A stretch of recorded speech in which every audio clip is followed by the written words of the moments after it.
Master love ahum sida love thokpado treng treng sida thokpa ahum ras You can't tell me what we do, where we go, how we dress. Hi, welcome back to another video. I do ngarang video thagakadabado kaina tawbagine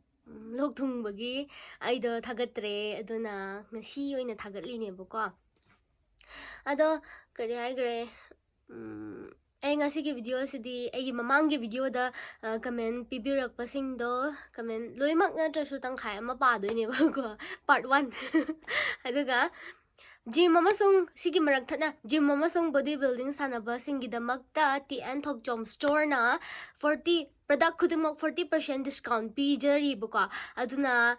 product sing saloina ma 100% original ngatane aduga genuine product USA product ngatane aduna mayamna sigi khudong chaba se lobiyo magi leifam sida kadai dano kadai da leige TN Thokjom store se kadai da leige haibana singjamai chinga makhaning thozam leikai kong kham leiraktan oidoine buka ado moigi Instagram page su leye Instagram page to hapamage sida na traga sida side ama ekta da chongthola mage ado mayamna 40% discount se lobiyo haidi aduga ngasigi video sidi horakpa oina comment kya lege yengi ga hana comment se 409 leba ko ado khara par se sigi video sida video yam nakna nambani ba pen ing tay lebe ngasi video yam nakna nambani bu ko dugi mai do yam taw khara ai do mai khara budi pakcha bani haidi mai pakpa na ta mai thon bani ba ko ado comment to paba hora se ahan ba comment se amar hizam first comment pin se tawro o haiba pinja tau thoktre adagi Roshan Haubam full support, thank you, so beautiful, so thank you amana sapam charan na so beautiful harak panini Prince Ilang nasma aduga lap treng lap ahum DJ Gaming full support, thank you, so cute, so thank you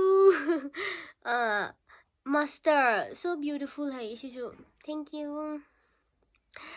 Kipak.com the puppies are so cute, I love your videos hai, thank you phone lai ngai ko phone ako imanabagi mamanaba ma phone torokba chang kaino chang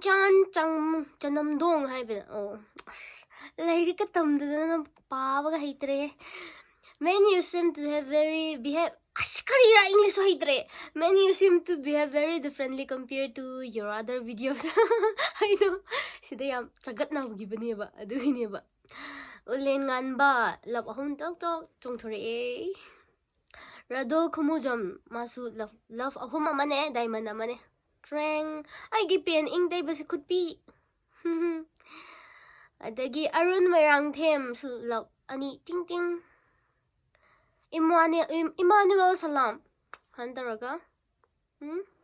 love ahum love red ahum amane pink ani mane love mathakta tongbi amane adagi Surchandra Khomdra masu love ama aisu love ama treng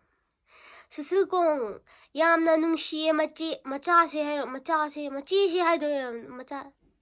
hui na macha jo ram no male ai na taba male mana haije adagi Lucky Sorok Haibam Ajay aduga love ama sauba ade ko igi pen ing tay base Robertson Khomdram very beautiful sister, thank you Deepak Mutum masu love sida ama love mari pire mari ahum mari ke Boris Mangang crush aduga love ping ahum ting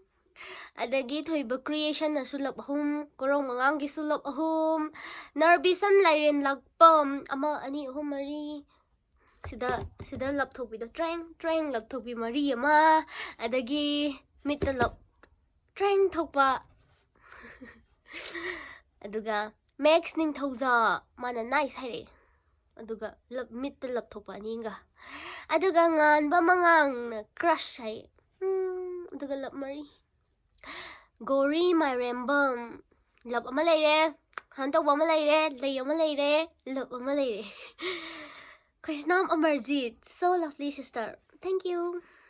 adagi ngangom rima kupi home trang trang trang dore adagi Dinesh Huidrom su kupi home trang trang trang dore maitai mapari full support sister hai aduga kupi ani tring tring aduga samaina ama adagi sida lap mitta ama laibakta ama saida lap ama ahum changtole aduga RJKH Kaygino Jena aduyam phajari shibu noina nushibagi phajabane aido yam thibane ba ado noina nushibibagi ne bako ama leibada phana yam mamai yam thibu oirasu nungbu nungshiradi aigi mettadi yam phajaye tawada Suraj Sanjita kayo imanabigi maming yauri aduga lap ama tring aduga gaming boy phajaye minogdo amka noksangidi hi guys Boris Konsam phajaye aduga lap ama tring adagi Kelvin Whitey ama saida lap thokpada sida ama lap thokpa ama ani ahum mari manga piri mana Uncle jo haitre shi mari ne shi manga ne ina aduga Rahul Yumlembam vibes mana su sida lap thokpado manga piri Nande Bob Hyper mana su mitta love thokpa ama adudagi sida love thokpa ama sida love thokpa mari ani mari manga masu manga piri Manipur edits na kupi ani pire thank you agi su kupi ma aigi kolom teiba muk teiba kupi ama Kenya Lysams full support my crush thank you aduga Sinivas Ayikpam ipagta pagchay he thank you now balayan lapam my crush lap ani treng treng Rishikanta Wahengbam masa love ahum sida lap thokpado treng treng sida thokpa ahum Rasmohan Lambay Mayum yam nungsiye thank you Somorjit Atom masulap ahum sida treng treng treng sida thokpa ahum Ninja Gaming love you man harap ko niko Tomato GM I like your smile sis thank you aduga momocha full support aduga love sida love thokpido ahum thank you Temba Ding Thozam crush Tomthin Sana crush aduga love su angan luwang cha chiche pictrubi how I am niyam ba ado mai budi khara pakpa khara budi noiba khara yam na khara khata na de myam noiba ne ke pai khomba maite wow haraga nice haraga noi Vidyasagar Huidrom so cute sister aduga kupi home trang thank you Lamngan Banaurem crush AD Brew Mishka official I love cute dog AD I would Hi come Sito Singh full support sister thank you Bisorjit karira magi jam sange Bisorjit Huirem Cha 1 2 3 Bisorjit Huirem Cha 1 2 3 muka magi je full support thank you Bunking Cons light love green gi love ahum amaga kupi ahum amaga thank you Thauna Kuman I love you thank you Shishu Tomba Loksambam 1 2 magi love red ama ani ahum ani manga piri thank you aya Sanju I love you thank you Rajiv big fan Kim Thok Thak masu love taruk piri ama di taruk Sitaljit Wangkem cha sister nang yang cute oy maleko ay do oy dabne he thank you Manipur viral reels video yam nungai bro khang ye yam nungai bro oy nam Daniel kupi ama pire Hensiden Naurem siso se kai de no ay lemaram dagi mamang video do so hi kram ni buko LSM Mangang sister new subscriber thank you na mayam na support toubiyo momocha ta khel taba yam nungai nang gi voice ai do lok su thungre ba adugi na khangbra makhon du su yadre hujik to di Mangang I love you thank you aduga Jiro Moron naire love thank you ꯒ꯭ꯌꯥꯅꯦꯁꯣꯔ ꯅꯟꯗꯩꯕꯝ ꯌꯥꯝ ꯅꯨꯡꯁꯤꯌꯦ ꯃꯌꯥꯝ ꯅꯨꯡꯁꯤꯕꯤꯌꯣ